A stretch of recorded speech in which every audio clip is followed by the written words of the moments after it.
트럼프 대통령이 김정은 위원장의 친서를 공개한 시점과 배경에 대해 여러 분석들이 나오고 있습니다. 김지은 기자와 함께 이야기 나눠봅니다. 자, 김지은 기자.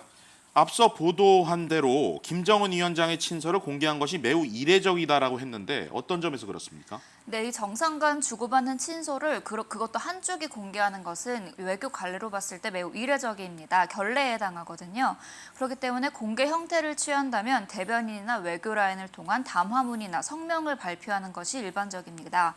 이 정상 간의 친서는 이 고위급 실무 인사를 통해 암묵적인 비공개로 전달되는 것입니다. 그럼에도 트럼프 대통령이 김정은 위원장의 친서를 그것도 트위터에까지 올린 데에는 분명 의도가 있다라고 볼 수 있겠죠.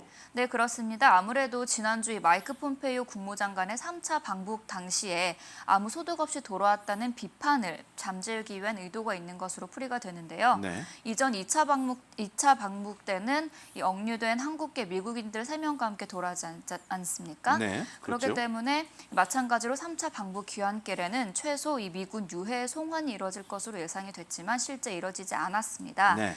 여기에 한국 시간으로 어제죠. 이 판문점에서 미군 유해 송환을 위한 실무회담이 막판에 불발되면서 네. 비난 여론이 더 커질 수 있다는 판단이 작용했다는 분석도 나옵니다.